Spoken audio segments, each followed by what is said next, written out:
Greetings, members one and all of the Salivation Nation. Gold and silver. Sound money in an unsound world. Let's explore.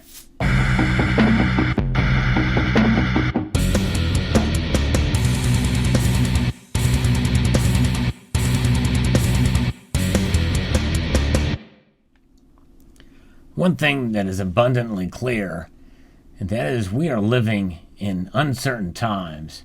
Now, I know a lot of people have been saying that for years, but I think most of us would agree that even 10 years ago, many of the things that are happening in the world these days, none of us would have predicted would have occurred so soon. And it's not good.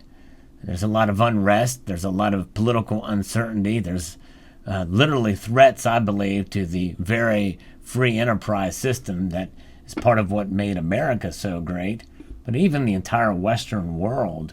In fact, some of the nations that many of us would conclude that are more fall in line with socialism starting to move in the other direction while our country is moving closer to socialism. But what is the perfect and just measure that we should have, not only in this world, but in our monetary system? Because even it is going to be infected, not only because of what is known as modern monetary theory, which you've heard me discuss ad nauseum, but also in terms of, the system, this social justice that will be injected, these ways to be able to track purchases by the way you spend money, which will virtue signal one way or another as to what your leanings are, or punishments could be in how you spend money, especially under a new digital currency. A member of the community sent me a link to an article from the New York Sun, which is a brilliant piece, I thought, from Judy Shelton. The name may sound familiar. An economic advisor to President Donald J. Trump, gives us a little bit of an insight as to some of her views and that of where we should go. This article is brilliantly written, has become very close to the anniversary of the exiting the gold window for gold, which occurred under Richard Milhouse Nixon. The article goes on as follows. The 50th anniversary of the collapse on August 15th, 1971, of the Bretton Woods monetary system is a momentous moment in the history of money. It should provide an occasion for thoughtful discussion focused on the road to reform, our priceless constitutional foundation, and the restoration of honest money. We'll avoid an academic food fight amongst economists over prior international monetary systems. We should not be arguing about the classical gold standard versus the Bretton Woods pegged exchange rate system, as these are just variations on the more significant theme of gold convertibility and the role of government in regulating money. And I'll pause there and inject this food for thought. Many people may not realize it, but the Bretton Woods system essentially pegged the dollar. In other words, nations would trade in the dollar, which the dollar was tied to gold. So the convertibility of gold was through the dollar and the dollar alone. And that was leverage that we got when we saw the tide of the war change and shift in 1944 after D-Day. The article continues, we can't even usefully revert to debating the old fixed versus flexible arguments that were part of Milton Friedman's justification for freely floating rates in the 1960s. The theoretical models for both positions have been mugged by reality. Instead, we should be talking about money itself. What is the basic purpose, its relationship with a productive economic growth, and whether today's dysfunctional international monetary regime deserves to be designated in any kind of system at all. Yes, we've removed ourselves so far from reality, from what true money is in this country, and around the world even. The article continues, as the former chief of the International Monetary Fund, Jacques de Lossier noted at a conference in February of 2014 in Vienna. Today's central bank dominated monetary arrangements foster volatility, persistent imbalances, disorderly capital movements, currency misalignments. These, he warned, were all major factors in the explosion of credit and leverage that precipitated the 2008 global financial crisis.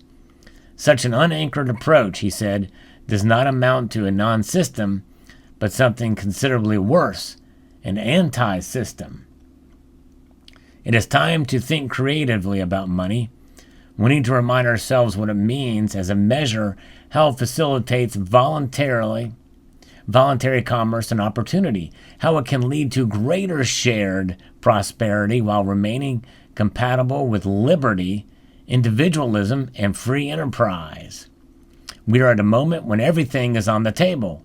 For the wisdom of central bank mechanisms for conducting monetary policy is being called into question, just as private alternative monies are making ever more credible bids for legitimacy.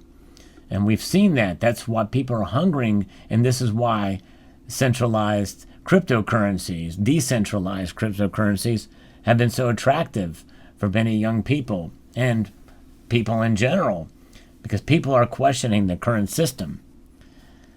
Looking back and looking ahead, we can see that the most relevant and stimulating views emphasize the importance of productive economic activity in an open global marketplace. Money's crucial role is to provide clear price signals to optimize the rewards of entrepreneurial endeavor and increased human knowledge. Adam Smith wrote his treatise, The Wealth of Nations, during an age when nations forged a global monetary system by defining their currencies in terms of precise weights of gold and silver.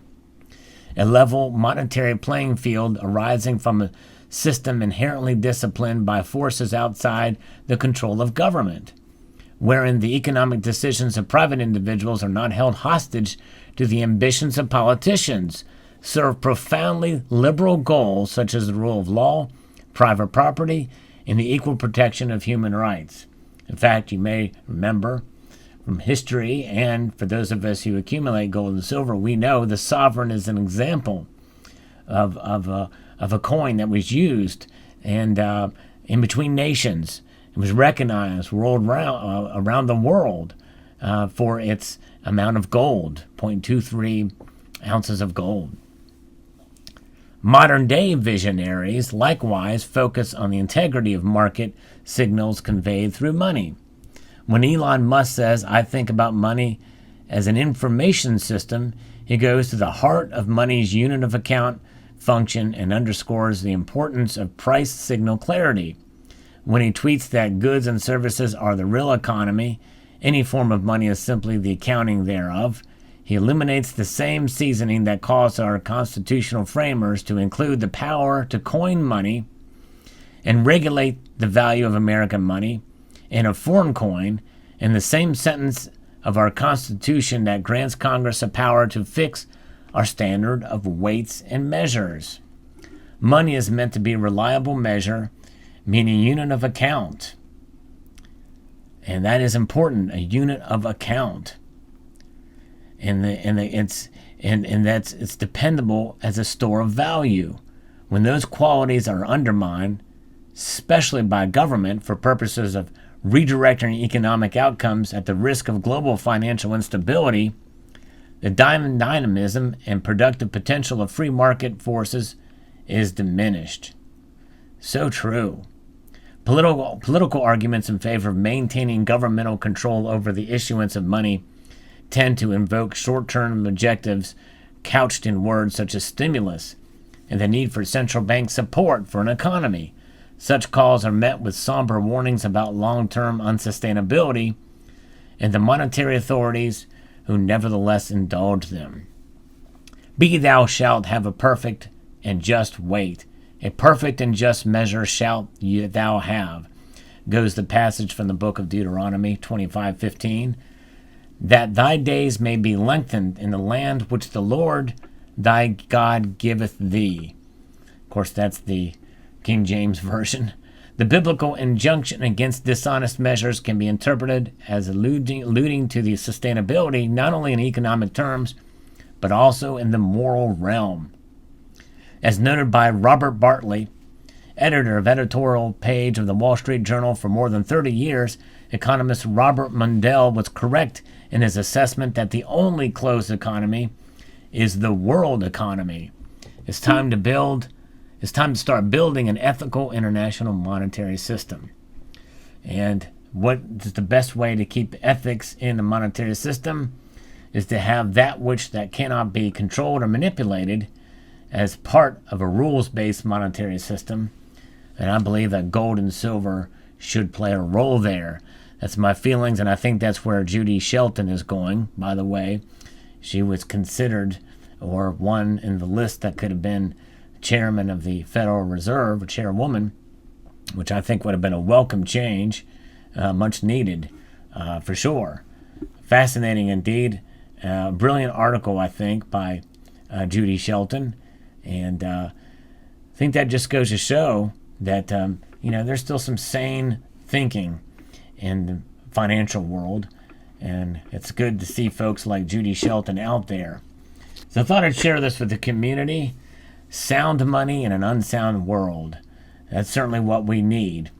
No matter what the Fed does, and no matter what the international banksters do, one thing is for sure, you and I can protect ourselves in an unsound world with sound money, gold, and silver.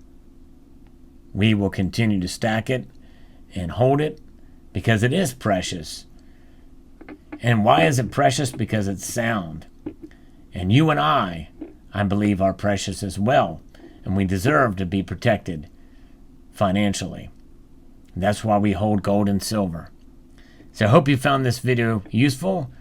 And I want to extend a multitude of gratitude to you all for taking the time to watch this video.